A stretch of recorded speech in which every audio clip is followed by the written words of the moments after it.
کہ ہم اسلام لانے کے لیے تیار ہیں, ہم اسلام قبول کرنا چاہتے ہیں, لیکن یہ جو آپ کی بارگاہ میں غریب بیٹھے ہیں ان کو اٹھا دیں, پھر آپ کی بارگاہ میں آ جائیں گے.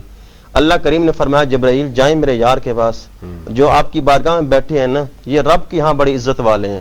اللہ کے ہاں یہ دیکھا ہی نہیں جاتا کہ ہم مال و دولت کتنا ہے, اللہ کے ہاں تقوی دیکھا جاتا ہے, کس محبت اور خلوص کے ساتھ انسان کام کر رہا ہے. تو میں عرض کر رہا تھا کہ یہ جو مقدس مہینہ رب نے ہمیں عطا فرمایا ہے نا, یہ وہ مقدس مہینہ ہے کہ ہم رب العالمین کی بارگاہ میں جب آ کے جھکتے ہیں نا, آپ دیکھیں دنیا کا قاعدہ اور قانون یہ ہے, جیسے ڈاکٹر صاحب فرما رہے تھے کہ اگر انسان ساری زندگی بھی اچھے کام کرتا رہے نا, آپ کسی محکمے کے اندر ہوتے ہیں, کسی ادارے کے اندر ہوتے ہیں, اور آپ سے چھوٹی سی مسٹیک ہو جائے نا وہ ادارے سے نکال دیا جاتا ہے. یہ نہیں دیکھا جاتا کہ ساری زندگی اس نے اچھائیاں کی ہیں, ایک مسٹیک ہو جائے نکال دیا جاتا ہے. اللہ کریم کی بارگاہ وہ ہے اگر ساری زندگی گناہ کرتا رہا ہے, بس ایک بار آ کے کرتا ہے کہ یار رب, آواز آتی ہے بندے میرے بندے بول صحیح, چاہتا کیا ہے. بالکل صحیح. میرے کریم نبی کی بارگاہ میں ایک شخص لایا جاتا ہے اللہ کے رسول صلی اللہ علیہ وسلم کی بارگاہ میں کہ یہ اپنی والدہ کا نافرمان ہے. میرے کریم آقا نے حکم دیا نوید بھائی کہ لکڑیاں جمع کی جائیں. اب لکڑیاں جمع ہو گئیں, لکڑیوں کو آگ جلائی گئی, اور میرے نبی نے فرمایا کہ وہ جو اپنی والدہ کا نافرمان ہے نا اس کو میری بارگاہ میں لے کے آؤ. میرے سرکار نے فرمایا اس کو اٹھاؤ اور آگ کے اندر پھینک دو. جب اس ماں نے دیکھا نا یہ منظر تو ماں کی چیخ نکل گئی. اللہ کے رسول مجھے بڑا تنگ کرتا تھا, بڑا ستاتا تھا, لیکن آقا میں یہ تو برداشت نہیں کر سکتی کہ میرا بیٹا اور آگ کے اندر چلا جائے. میرے نبی نے فرمایا صحابہ یہ دیکھا ہے منظر؟ جی اللہ کے رسول دیکھا ہے. میرے نبی نے فرمایا صحابہ کیا دیکھا ہے؟ کہ اللہ کے رسول یہ دیکھا ہے کہ ایک ماں کا پیار ہے اور وہ ماں یہ گوارا نہیں کر سکتی, اللہ کہ وہ ساری زندگی یہ ستاتا رہے ماں کو, لیکن ماں گوارا نہیں کرتی کہ میرا بیٹا آگ کے اندر چلا جائے. میرے نبی نے فرمایا صحابہ یہ ایک ماں کا پیار ہے, اللہ 70 ماؤں سے بڑھ کر اپنے بندے سے پیار کرتا ہے. بالکل مفتی صاحب دوبارہ ہم اس طرف آئیں گے, اور ہم اس وقت دیکھ رہے ہیں کہ بڑھ چڑھ کے ہر ایک کی خواہش یہ ہے کہ مغفرت کے عشرے میں, اور ڈیفینیٹلی ہم یہ دیکھ رہے ہیں کہ یہ ایک ایسا ماہ ہے جس میں مشق کی جاتی ہے, اور اس کا ہمیں فائدہ باقی 11 ماہ میں ہونا چاہیے. لیکن کچھ چیزیں ایسی ہیں کہ شاید ہم اس ماہ میں تو بڑھ چڑھ کر حصہ لیتے ہیں, لیکن باقی 11 ماہ میں ہمیں کیوں پیچھے ہیں, اس پہ ہم بات کریں گے. میں جاؤں گا الخیام آپ سب کی طرف کہ کل کیونکہ ہم یہ دیکھ رہے ہیں کہ گزشتہ روز یتیموں کا عالمی دن میں منایا گیا. آپ آؤٹ آف سکول بچوں کی بات کر رہے ہیں, آؤٹ آف سکول بچوں کے اوپر کام بھی کر رہے ہیں. تھوڑی سی میں چاہ رہا تھا آپ سے جاننے کی کوشش کریں کہ اس وقت پوزیشن کیا ہے پورے پاکستان میں آؤٹ آف سکول بچوں کی, اور اسپیشلی جو آپ بات کر رہے ہیں راولپنڈی اسلام آباد وہاں پہ پوزیشن کیا ہے. پھر میں جاؤں گا عاصم ایوب صاحب کی طرف, نعت کی طرف جائیں گے, پھر ہم بریک کی طرف جائیں گے. پہلے ذرا بتائیے گا کہ اس وقت پوزیشن کیا ہے. بسم اللہ الرحمن الرحیم. بہت شکریہ روی صاحب انوائٹ کرنے کا 7 نیوز کے ہمیں آپ کا بھی. آؤٹ آف اسکول چلڈرن پچھلے جو 5 سال کا ڈاٹا ایک شو کر رہا ہے کہ پاکستان میں تقریباً 2.5 کروڑ بچہ جو ہے وہ اسکول نہیں جا رہا, جس کی عمر 6 سے 15 سال ہے. اور اب پاکستان میں جو ریسنٹ فلڈ آیا ہے اس سے یہی جو برد و شمار ہے وہ تقریباً 3.5 کروڑ سے 4 کروڑ پہ چلا گیا ہے کہ یہ بچے جو ہیں وہ اس فلڈ کی وجہ سے آؤٹ آف اسکول ہیں اور اسکول نہیں جا پا رہے. مینلی پاکستان کے اندر جو کہہ لیں کہ جو 80 to 90% ریزن ہے ایک بچے کے اسکول نہ جانے کی, وہ اس کی پاورٹی ہے, وہ غربت ہے, وہ پیرنٹس کا فی افورڈ نہ کرنا ہے, اور پھر گورنمنٹ کے جو انسٹیٹیوٹ ہیں اس کے اندر اتنی کیپیسٹی نہیں ہے, پھر وہ کوالٹی ایجوکیشن کا بھی چیلنج ہے, اور پھر یہ عمر بچوں کی عمر بڑی ہو جاتی ہے کہ یہ اسکول نہیں جا پاتے اور ان کو اس کلاس میں ایڈمیشن نہیں ملتا جس کلاس کی ایلیجبل ہوتے ہیں. کیونکہ ایک بچہ جس کی عمر 8 سال ہوگی ہے, 7 سال ہوگی ہے, 9 سال ہوگی ہے, وہ ایک پری پرائمری میں کبھی بھی ایڈمیشن نہ پرائیویٹ اسکول داخل کرتا ہے. اس وقت راولپنڈی اسلام آباد کی اگر ہم بات کریں جو ماڈل سٹی ہے یا جو کیپٹل ہے, وہاں پر کتنے بچے آؤٹ آف اسکول ہیں؟ اسلام آباد کا ریسنٹ جو ایک بسپ نے سروے کیا 3 ایئرز بیک, انہوں نے ایک ڈاٹا پروڈیوس کیا. انہوں نے کہا ہے کہ تقریباً 60,000 بچے ہیں صرف کیپٹل کے اندر جو ہیں وہ آؤٹ آف اسکول ہیں, جو اسکول نہیں جا رہے. تو کتنے بچوں کو آپ اس وقت دیکھ رہے ہیں اور کس طرح کی ایجوکیشن ان کو پرووائڈ کی جا رہی ہے, کیا بندوبست ہے ان کے لیے, کیا انتظامات کیے گئے ہیں؟ الحمدللہ جونیئر چنار ٹرسٹ جو ہے پچھلے کوئی 8 سال سے فوکسڈ ہے آؤٹ آف اسکول چلڈرن کو ایجوکیٹ کرنے کے حوالے سے. الحمدللہ اس ٹائم تقریباً 1500 سے زائد بچے ہمارے پاس اسلام آباد کے اندر ایجوکیٹ ہو رہے ہیں. ڈفرینٹ گورنمنٹ کے ساتھ بھی انیشیٹیوز ہم نے لیے ہیں ان بچوں کو ایجوکیٹ کرنے کے. اب پرائمری لیول کا جو ماڈل ہے اس میں نارمل پرائمری کلاس جہاں بھی ہم کرتے ہیں تو اس کی ڈیوریشن 8 ایئرس کا ہوتا ہے. تو ہم نے وہی سلیبس جو ہے تقریباً 2.5 ایئرس to 3 ایئرس کا ایک کنزیکٹیو سلیبس بنایا ہوا ہے, جس میں بچہ اس کے بعد فیڈرل بورڈ کے امتحان میں اپیئر بھی ہوگا, اس کو ایک بورڈ کا سرٹیفکیٹ بھی دیا جائے گا تاکہ اس بچے کی آگے 6 کلاس کے اندر مین اسٹریمنگ بھی ہو سکے. تو اس کے حوالے سے الحمدللہ ہم جو ہے وہ اسلام آباد کے اندر کام کر رہے ہیں, ڈفرینٹ FD کے ساتھ بھی کر رہے ہیں, بیکس کے ساتھ بھی کر رہے ہیں. اور مساجد کے اندر ہم نے ایک نیا جو پروجیکٹ شروع کیا ہے کہ مسجد جو ہے وہ ہمیشہ مسلم امہ کا ایک جو ہے وہ پہلی درسگاہ ہے. بالکل. تو یہ ہے کہ مسجد کا آج کا جو ایک المیہ بن چکا ہے انفارچونیٹلی وہ یہ ہے کہ نماز ہوتی ہے اس کے بعد تالا لگ جاتا ہے. تو ہم کہتے ہیں کہ جو مسجد کے اندر اگر جگہ اویلیبل ہے تو اس کو دوبارہ سے ایک مسلم امہ کے لیے کمیونٹی سینٹر بنایا جائے. تو اسی ایک جو اور ماشاءاللہ مساجد ہمارے جگہ ہر گلی کونے میں موجود ہیں. تو ہم نے کہا کہ مسجد کے اندر صبح 8 سے 12 کی ایک کلاس رن کی جائے, انہی بچوں کو پڑھایا جائے, اسی کمیونٹی سے لیا جائے تاکہ ان کو ایکسیس کا بھی چیلنج نہ آئے. تو الحمدللہ اس ٹائم تقریباً 3 مساجد کے اندر اور 2 مدارس کے اندر بھی ہم نے پروجیکٹ شروع کر دیے ہیں ان بچوں کو ایجوکیٹ کرنے. بہت اچھی بات ہے. ڈاکٹر مشتاق بھی میرے سے موجود ہیں کیونکہ وہ ڈاکٹر بھی ہیں, روزے کا ڈاکٹر سے بڑے تعلق ہوتا ہے. پھر یہ گلگت بلتستان سے ہیں, ان سے بھی جانیں گے. اور شائستہ صاحب ہمارے سے موجود ہے, لیکن میں اس وقت جاؤں گا خیام صاحب کی طرف. خیام ایوب ہمارے سے موجود ہیں, ان سے نعت کی عاصم ایوب ہمارے سے موجود ہیں, نعت کی سعادت حاصل کرتے ہیں. اور اس کے بعد ایک وقفے کی طرف جائیں گے اور پھر ہم بریک کے بعد واپس آئیں گے. گفتگو کا سلسلہ یہاں سے ہم شروع کریں گے. ابھی چلتے ہیں, نعت کی سعادت حاصل کرتے ہیں. عاصم ایوب صاحب ہمارے سے موجود ہیں.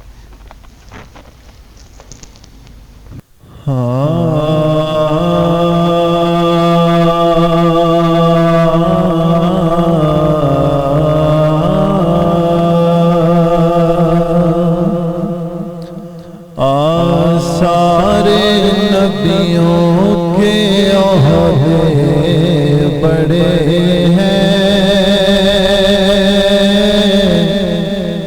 لیکن آقا کا منصب جدا ہے. سارے نبیوں کے عہدے بڑے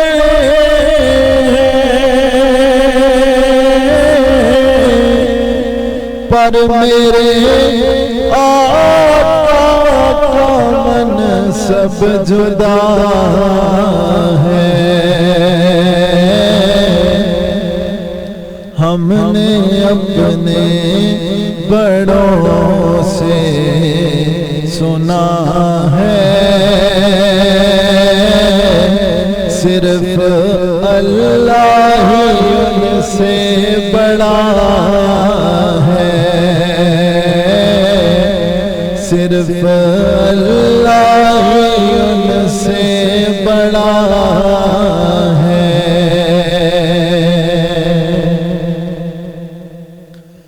نام جنت کا تم نے سنا ہے, پر میں نے اس کا نظارہ کیا ہے.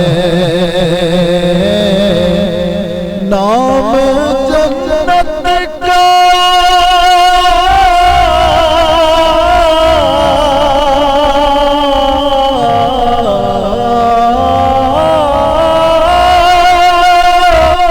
تم نے سنا ہے,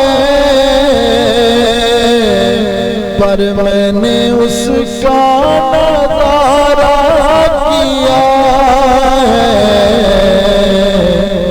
میں یہاں سے تمہیں کیا بتا دوں, ان کی نگری کی گلیوں میں کیا ہے,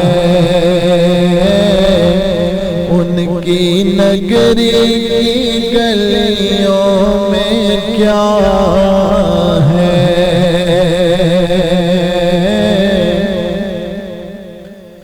مستقل ان کی چوکھٹ عطا ہو,